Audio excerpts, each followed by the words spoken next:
अस्सलाम वालेकुम वरहमतुल्लाहि वबरकातुह। आपका इस्तेकबाल है हमारे YouTube channel Jafar Rashidi official channel में। तो आज मैं आप लोगों को एक खास मेहमान जो हमारे इम्तियाज भाई है, ये सोशल वर्कर भी है और ये जगह जगह घूमते हैं फिरते हैं। आज हम इनसे कुछ जानना चाहते हैं कि आज के हालात के मुताबिक। तो जी आज इनसे जानेंगे और इनसे हम कुछ सवाल भी करेंगे। सोशल वर्कर है, जगह जगह घूमते हैं, जाते हैं फिरते हैं, देखते हैं माहौल को, हालात को देखते हैं। तो इम्तियाज भाई आज हम लोग मार्केट से आ रहे थे तो हमने देखा कि कुछ बच्चे थे, करीब उनकी उम्र 15-14 साल 13 साल की होगी। हाथ में सिगरेट लिए हैं, बिल्कुल इस तरीके से चल रहे हैं कि भाई कोई पुरसाने हाल नहीं है उनका। तो ये जो चेंजेस जो बच्चों में आया है, कैसे आया, इसके जिम्मेदार कौन है? अस्सलाम वालेकुम वरहमतुल्लाह।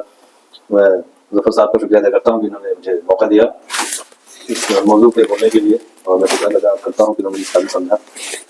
जहाँ तक बच्चों की तरबियत का सवाल है, तो बच्चों की तरबियत के लिए सबसे ज़रूरी है कि माँ बाप इसके लिए कितना जो है वो फिक्रमंद है। अगर एक माँ बाप फिक्रमंद हो गए तो बच्चा कभी बिगड़ेगा नहीं। बच्चा कहाँ जा रहा है, क्या कर रहा है, वो उनको निगरानी करनी पड़ेगी। हम अगर ये सोचे कि हम बच्चे को, अगर वो पैदा हो गया है और सिर्फ मतलब वो उसको खाने पीने का उसको इंतजाम कर दें, बस वो खाना खा ले, उसका पेट भरा हो, ये काफ़ी नहीं है। अगर बच्चा सबसे पहले तो वो देख करके सीखता है, तो इसकी शुरुआत तो पहले खुद से करें। खुद ऐसे ऐसे काम करे जो बच्चा ऑब्जर्व करे कि भाई हमारे गार्जियन जो है किस तरह से बात करते हैं, किसी से किस तरह से पेश आते हैं, अपने बड़ों के साथ, अपने छोटों के साथ। तो बच्चा इस चीज़ को ऑब्जर्व करता है और फिर वो वही दूसरों के सामने पेश आता है। तो बिल्कुल हम इस चीज़ों को ये ना सिर्फ करें कि भाई बच्चा स्कूल चल जा रहा है या खाना खा ले रहा है, सो जा रहा है तो काफ़ी है। क्योंकि आज के दौर में बच्चे का सही होना बहुत जरूरी है। मुजफ्फर भाई ने एक चीज़ कहा कि अभी हम देख रहे हैं सड़कों के बच्चे इधर उधर आपको जो है वो नशा करते हुए। तो नशा करते हुए एक दिन में नहीं करने लगा, वो कई दिनों से कर रहा है। अगर माँ बाप, एक तो बच्चे से बिल्कुल फ्रेंडली होना चाहिए। एक उम्र के बाद आप सख्ती करें, ठीक है, लेकिन एक उम्र ऐसा होता है जो आप उससे फ्रेंडली पेश आए कि वो हर चीजें आपको बता सके। तो अगर ये बच्चा आज नशा कर रहा है तो ये कोई दिनों में नहीं कर रहा है, ये कई दिनों से कर रहा है। इसमें आपको इसमें रोकेंगे। बात यह है कि गार्जियंस तो घर के अंदर कंट्रोल करते हैं, क्योंकि हम जो सवाल आपसे कर रहे हैं ताकि जो हमारे दर्शक है, जो हमारे देखने वाले वीडियो हैं, जिन तक ये बात पहुंच रही है, उन तक पूरी बात पहुंचनी चाहिए कि कहाँ कहाँ किस पॉइंट पे हमारी गलती है। तो हम ये सवाल कर रहे हैं कि भाई पेरेंट्स तो घर पे कड़ाई करते हैं, बेटा कहाँ से आ रहे हो, अभी कहाँ जाओगे तुम, अभी कहीं जाने का वक्त नहीं है। तो बच्चा बोलता नहीं, अपने दोस्त के यहाँ जा रहे हैं, मान लीजिए बुक उठा लिए, बैग उठा लिए, होमवर्क करने के लिए जा रहे हैं। तो पेरेंट्स तो यही सोच रहे हैं ना कि हमारा बच्चा तो वहां जा रहा है। तो बताइए कि बच्चा इस जमाने के एतबार से किस तरीके से गार्डिंग किया जाए उस बच्चे को। अगर हमारा बच्चा अपने दोस्त के घर पे गया है तो किस लिए गया है, और वहां पर वो है कि नहीं, और वहां पर है तो क्या कर रहा है, पढ़ाई कर रहा है या कहीं घूमने के लिए चला गया, इस बारे में बताइए। जी, सबसे पहले तो मैं कहना चाहूंगा कि अगर बच्चा है, अगर आप उसको बच्चा बोल रहे हैं, वाकई वो बच्चा है, एक तो आप उसको मगरिब के बाद तो उसको आप जाने नहीं दें। और जो भी अगर वो काम उससे लेना है, थोड़े बहुत जो भी वो आप कोशिश करें कि मगरिब से पहले ले लें, ठीक है। और बच्चा मान लीजिए कि अगर वो कुछ ऐसी हरकत कर, किसके साथ जा रहा है, सबसे पहले तो ये आप जो है इस चीज का पता करें कि इस बच्चे का दोस्त कौन है और वो कैसा लड़का है, उसका खानदान कैसा है, ये पता करें। अगर वो लगता है कि वाकई वो जिस लड़के से इसका मिलना जुलना है या जो इसके दोस्त बने हैं वो अगर अच्छे खानदान का है, अच्छे माँ बाप का वो है, तो आप तभी उसको ये करें, उससे मिलने जुलने के। आप देखिए उसको, आप जो है उसके दोस्त का सिलेक्शन आप करें, तभी होगा। क्योंकि अभी वो उसमें वो मादा नहीं है कि वो उसने दोस्ती जो है उस अपने हिसाब से वो चुने ऐसा। तो आप पहले देखें कि वो किसके साथ रह रहा है। अगर वो उसके साथ, तो आप उसको बिल्कुल मना करें। अच्छा, ये सख्ती जो है, ये कड़ाई, ये बच्चा कहाँ जा रहा है, इसी बात में है कि भाई जब बच्चा 7 साल का हो जाए तो उसके नमाज का हुक्म दो। बिल्कुल बिल्कुल, नमाज का आप सही हुक्म कह दो। रहे हैं। क्यों कहा, इसलिए कहा गया कि भाई अगर उसको इस टाइम अभी नमाज पढ़ाएंगे 7 साल की उम्र से, तो बड़ा होकर आदत बन जाएगी इसकी। और देखिए सबसे पहले नमाज क्या है, नमाज ही ऐसी चीज है जो इंसान को बुरी बातों से, बुरी हरकतों से, बुरे कामों से रोकती है। उसके बाद अगर वो नमाज ना पढ़े, 9 साल की उम्र हो जाए, तो सख्ती से पेश आइए, हल्का फुल्का उसे मारिए, डांटिए, फिर भी उसे नमाज पढ़ाइए। नमाज तो कहीं ना कहीं हमारा शरीयत जो है, इस्लाम, हज़रत मोहम्मद सल्लल्लाहु अलैहि वसल्लम आज से 1500 साल पहले जो उन्होंने कहा कि बच्चे की तरबियत इस तरीके से कीजिएगा आप, तो बच्चा आपका नहीं बिगड़ेगा, न गलत रास्ते में जाएगा। क्योंकि माँ बाप का माल तो बच्चों के लिए खेती की तरह होता है कि नहीं। लेकिन हम ये जानना चाहते हैं कि पेरेंट्स ये सब चीज करते हैं, और बाज दफा ज्यादा सख्ती करने से बच्चे ज्यादा बिगड़ते हैं, ये हमने देखा भी है, आपने भी देखा होगा। बिल्कुल। तो आप ये बताइए इम्तियाज भाई, इस जमाने में जो अभी दौर चल रहा है, पेरेंट्स किस तरीके से बच्चे को गार्डिंग करें, मोबाइल के एतबार से बताइए।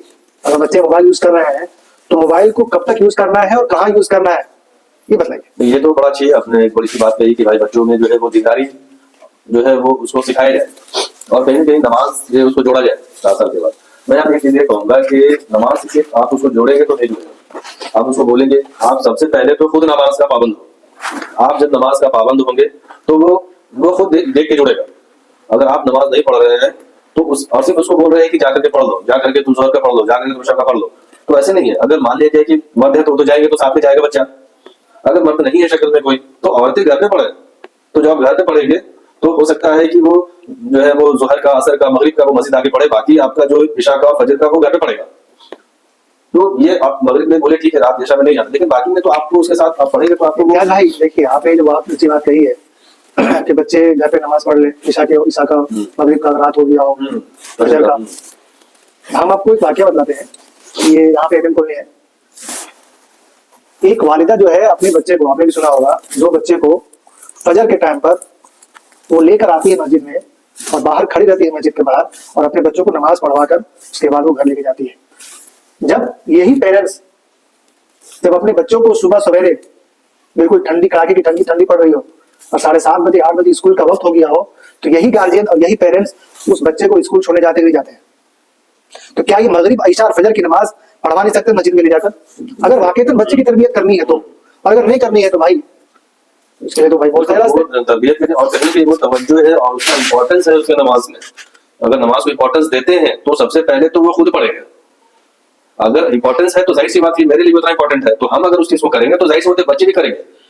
वो उसको क्या लगेगा कि नहीं अरे अब तभी नमाज पढ़े फिर पढ़ रहे हैं, जोहर का बिल्कुल जो है वो तो छोड़ नहीं रहे, पढ़ रहे हैं, कहीं ना कहीं इंपॉर्टेंट है, तभी तो बार पढ़ रहे हैं और उसको कजा नहीं होने दे रहे हैं। तो वो उसके दिल में वो बात जो है वो घर करेगी कि नहीं इंपॉर्टेंट है, इसका मतलब करना है, अब वो कर रहे हैं तो हमको भी करना है।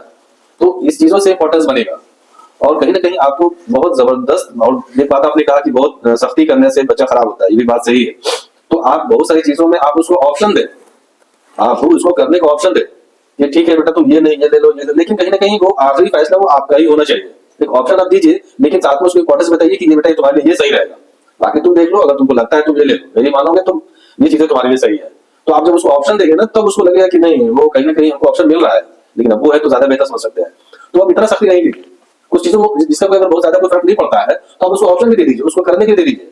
वो अगर टाइम नहीं खेलने का लेकिन वो चाहते हैं कि हम खेलना चाहते हैं, ठीक है जाओ खेल लो। आपने ऑप्शन की बात की, पूरी बात बताइए इसमें। ऑप्शन किस टाइप का? मान लीजिए वो बच्चा बोल रहा है कि मुझे खेलना है तो ऑप्शन दीजिए। ये आप ऑप्शन से हम ये समझे कि हम उसे बोले बेटा तुम आधा घंटा खेलो, लेकिन आधा घंटा खेलोगे तो 1 घंटा पढ़ाई करनी पड़ेगी। बिल्कुल यही ना? और ये भी ऑप्शन दे सकते हैं, मान लीजिए ठीक है उसको पढ़ने का वक्त हो रहा है या उसको लग रहा है कि अभी हमको खेलना है, पढ़ाई बाद में कर लेंगे, तो उसको एक कमिटमेंट मतलब करवाइए कि भाई बेटा ठीक है देखो मैं तुम्हारी बात तो मान रहा हूँ कि तुम अभी खेलना चाह रहे हो, लेकिन तुम भी अपने वादे को पूरा करना और तुम उसके बाद लेकिन पढ़ोगे, अगर तुम वादा करते हो तो तुम जा सकते हो। तो आप देखिए एक दिन हो सकता है कि वो पहले दिन उससे नहीं कमिटमेंट करे, आप उसको दूसरे दिन एहसास देना और उससे बिल्कुल आप इत्मीनान से बात करें। लेकिन बच्चे से इत्मीनान से बात कीजिए, उससे कम्युनिकेट कीजिए, उसको ऐसा नहीं लगे कि हाँ मतलब बहुत ज्यादा मुझे धमकाया जा रहा है या मुझे आप इतना स्वागत हो, गलत बात है। किसी ने जो वादा किया तो करना चाहिए, आपने कल वादा किया था लेकिन नहीं किया तो बहुत गलत बात है। आज आपको दूसरा मौका दे रहे हैं, अगर आज भी आपने वादा नहीं किया तो मैं कल से आपको जाने नहीं दूंगा। आप मोबाइल के बारे में बताइए कि मोबाइल को किस टाइम तक बच्चा, अगर वो ये बात बोल रहा है कि हमारा ऑनलाइन क्लास है तो बच्चा कहाँ बैठ के मोबाइल चलाए, और अगर बोला मुझे रात में मोबाइल से पढ़ना है, चाहे वो बड़े बच्चे हो, बच्चियां हो या छोटे बच्चे हो, तो रात में कब तक मोबाइल चलाए और कहाँ बैठ के चलाए, इसके बारे में हमारे देखिए जहाँ तक मोबाइल का सवाल है तो सबसे पहले तो मोबाइल आज के डेट में बहुत इंपॉर्टेंट गैजेट्स हो चुका है। आज के हम ये सोचे कि मोबाइल को हम पूरी तरह से बंद नहीं कर सकते, ना तो अपने लिए मेरे तो मुश्किल है, अगर बच्चों की बात करें तो उसके लिए पूरी बंद नहीं कर सकते हैं आप उसको मिनिमाइज कर सकते हैं। अब उसको पहले बच्चे से आप कमिटमेंट कर ले कि बेटा तुम अपना सारा काम कंप्लीट कर लो, तुम अपना वर्क कंप्लीट कर लो, मोबाइल ही चाहिए मैं तुम्हें 10 मिनट 15 मिनट मैक्सिमम आधे घंटे के लिए तुम्हें दूंगा, ठीक है। हो सकता है बच्चा उसे लालच में पूरा काम कर ले। नहीं वो मोबाइल कहाँ चलाएगा? और रही बात कि मोबाइल चलाएगा, तो मोबाइल चलाए तो सबसे पहले आप उसको देखो बेटा अगर तुम मोबाइल देखते हो तो तुम उसमें वो चीजें देखो तुझसे तुम्हें नॉलेज गेन हो। जैसे तुम बहुत सारा सवाल मुझसे पूछ रहे हो कि हमको ये चीज कैसे बना, ये मान ली कोई सामान है, पेन कैसे बना, पेंसिल कैसे बना, तो तुम ये चीजें जो हमसे पूछते हो ये तुम मोबाइल से भी सीख सकते हो। हम जो तुमको मोबाइल देते हैं 10 मिनट 15 मिनट आधा घंटा, तो उस पर आप जो है वो मुझे मोबाइल से भी तुम सर्च करके देख सकते हो। और जब ये चीजें उसमें आप बोलेंगे तो जाहिर सी बात हो सकता है कि अगर 5 टाइम्स आपने मौका दिया तो हो सकता है वो 2 टाइम्स ही देखे, बाकी 3 टाइम्स उसको जो देखना है वही दिखेगा, गेम्स या जो भी उसका जो है वो इंटरेस्टेड पार्ट होगी। तो आप अगर उसको ये बोलेंगे ठीक है बेटा अगर तुमको मोबाइल देखना है तो तुम अकेले में नहीं देखना, तो हम सबके सामने देखो, जहाँ सब लोग हैं आप वहां बैठ के देखिए मोबाइल में जो आपको देखने का है या गेम खेलना है जो भी चीज है। तो जब आपके सामने वो आपके इर्द गिर्द जब वो देखेगा तो जाहिर सी बात है गलत कंटेंट्स या कोई भी चीज वो नहीं देख पाएगा, ठीक है। और एक चीज में ये है, जैसे कि बहुत सारे पेरेंट्स की शिकायतें आती है कि बच्चा बात बात में बहुत जिद करते हैं मोबाइल के लिए या किसी और चीज के लिए, रोना धोना, परेशान रहना हो जाना। तो गार्जियन उसमें बेचारे क्या करें, वो काम भी करना है घर का, जैसे कि अगर औरतें हैं, माँ है, तो अपने काम को करने के लिए भाई ठीक है मोबाइल लो, अपना काम कर रहे हैं। क्या ये सही है? देखिए सबसे बड़ी चीज है कि मोबाइल बहुत ज्यादा लेने का जिद कर रहा है, तो कहीं ना कहीं उसने कहीं ये देखा है कि मोबाइल ज्यादा देखा जा सकता है, कहीं ना कहीं उसको ये मालूम है, या तो वो ज्यादा अपने आसपास किसी लोगों को देख रहा है कि ज्यादा मोबाइल को इस्तेमाल कर रहा है, तो सबसे पहले वो बच्चा मोबाइल ज्यादा इस्तेमाल ना करे, इसके लिए सबसे पहले तो खुद कम इस्तेमाल करना होगा। अगर हम मान लीजिए कि देख भी रहे हैं या मोबाइल चला भी रहे हैं या कुछ रील्स या जो भी, तो हम बच्चों को देखने के बाद उसको मिनिमाइज कर दें, क्योंकि बच्चा देखेगा अरे अब तो खुद लगे रहते हैं तो हम क्यों नहीं, या घर में मदर है तो भी लगे रहते तो हम क्यों नहीं। तो कहीं ना कहीं आप अगर मिनिमम यूज करेंगे तो उसको लगेगा कि नहीं मिनिमम यूज करने की चीज है, मतलब माहौल। हाँ माहौल बिल्कुल। आप एक माहौल देखिए, चलो जैसे मैं मतलब जो अपने बच्चों को बोलता हूँ बेटा ये जो मोबाइल है ये मोस्टली बात करने के लिए है, ये मोबाइल का असल जो काम है इसका वो बात करना है, हम किसी से बात करें। अगर उसके अलावा जरूरत पड़ती है तो आप यूट्यूब या किसी को सर्च करना है तो एक फैसिलिटी आप उसे देख सकते हैं, लेकिन इसका असल काम बात करना है। और तो मुझे देखते भी होगे तो मैं ज्यादातर बात ही करता हूँ, चाहे वो ऑफिस के काम से हो गया या किसी के काम से, बात करने के लिए मैं खुद ज्यादा इस्तेमाल करता हूँ, मेरा मोबाइल ज्यादा बात ही करने में इस्तेमाल होता है। और बच्चों को मैं ये कहता हूँ ठीक है तुम सारा कंप्लीट कर लो, तो मैं तुमको लास्ट में मैं तुमको आधे घंटे के लिए मोबाइल दूंगा, और मैं उसको आधे घंटे में देता हूँ और बोलता हूँ मोबाइल देखो बेटा कितना बज रहा है बताओ, तो मतलब ये 30 हो रहा है, आधे घंटे में कितना बजेगा 9, तो मुझे मोबाइल भेज जाना चाहिए। तो मैं वही करता हूँ ना, आधे घंटे के नहीं करता हूँ, मैं उसको रिमाइंड करता हूँ तुम्हारा टाइम हो चुका है। अब बच्चा है 5 मिनट बोले 5 मिनट्स और, ठीक है कोई बात नहीं 5 मिनट्स और उसको मान लीजिए, उसको ऐसा नहीं कि बिल्कुल आप सख्ती कीजिए कि नहीं बिल्कुल हाथ से छीन लिया, आप एक दो बार रिमाइंड कर दीजिए, हो सकता है कि वो 5 मिनट टाइम ले ले और 10 मिनट ले ले, लेकिन बस इतना ही हो रहा 30 मिनट से 40 मिनट्स इतना ही लेगा, उसको भी लगेगा कि नहीं मुझे तो भाई ज्यादा मिला जितना तुमने कहा, ये चीज ऐसे हो सकता है। एक आखिरी सवाल उसके बाद हम जी पूछे। आखिरी सवाल ये है कि जो आज का जो पेरेंट्स है अपने बच्चों को क्या बोल के सुलाते हैं रात में, जो हमने भी सुना है, आप अपने बच्चों को क्या बोल के सुलाते हैं रात में? कल सुबह स्कूल जाना है, जल्दी सो जाओ। नहीं मैं तो ज्यादातर मतलब पहले तो उसको ये बोलता हूँ कि भाई तुम मतलब कि तुम क्या कहने का मतलब है कि जैसे आज तुमको क्या अच्छा लगा, आज तुम स्कूल में गए तो क्या तुम्हें मतलब किस तरह का माहौल तुम्हारे, तुम्हें कोई कुछ बोला तो नहीं, या तुम्हें कोई दिक्कत तो नहीं हुआ, कोई टॉर्चर तो तुम्हें नहीं किया, अगर किया तो तुमने मैम से बोला कि नहीं बोला। नहीं नॉर्मली हम ये पूछ रहे हैं कि जल्दी बच्चों को जो सुलाते हैं कि जल्दी सो जाओ सुबह स्कूल जाना है, इसके बारे में पूछ रहे हैं। तो हम शुरू ही से बच्चे के दिमाग में हम बातें डाल रहे हैं कि सुबह अभी रात हो गई है, जल्दी सो जाओ सुबह स्कूल जाना है, तो उस बच्चे के जहन में एक ही चीज है कि मुझे स्कूल जाना है तो जल्दी सोना है और जल्दी उठना है सुबह।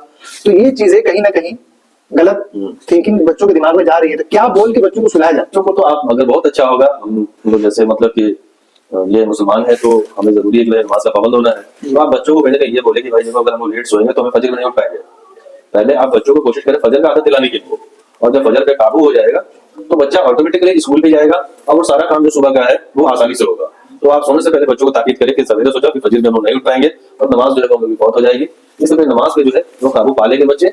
और उसके बाद कोशिश करें कि भाई कुछ सवाल है जो उसे पूछ ले, और जो है वो कुछ कलमा वगैरह जो है वो आप उसे पूछ ले याद है कि नहीं है, वो दरूद शरीफ वगैरह पूछ ले, तो इससे क्या उसे याद भी हो गया, और एक पढ़ने से सोने से पहले जो दरूद शरीफ पढ़ने का जो फायदा है वो फायदा भी आपको मिल गया। तो ये सब चीजें आप कराएंगे तो क्या होगा, बच्चे को जो है वो ईमानदारी की तरफ जो है उसको अट्रैक्ट भी कर सकते हैं और उससे इजाफा भी होगा उसके नॉलेज में। जज़ाकल्लाह। ये थे हमारे इम्तियाज भाई, और ये बताते हुए मुझे बहुत खुशी हो रही है कि माशाल्लाह ये एक ऑफिसर है, ऑफिस में रहते हैं, और इन्होंने इतनी अच्छी बातें बताई है आज के पेरेंट्स के बारे में और आज के बच्चों के मुतालिक जो कि आज हो रही है, आज जो कमियां हमारे बच्चों के अंदर दाखिल हो रही है और वो कमी किस तरीके से मुंतकिल हो रही है हमारे बच्चों के अंदर जा रही है, बहुत ही अच्छे तरीके से उन्होंने एक्सप्लेन किया है। माशाल्लाह बहुत ही अच्छा लगा इनसे मिलकर, और भी इंशाल्लाह बहुत सारी बातें इनसे हम सीखेंगे जानेंगे, और भी कुछ कोई ऐसी टॉपिक होगी इंशाल्लाह इनसे हम डिस्कशन करेंगे। तो इसी के साथ अपने वीडियो को हम खत्म करते हैं। अस्सलाम वालेकुम व रहमतुल्लाह।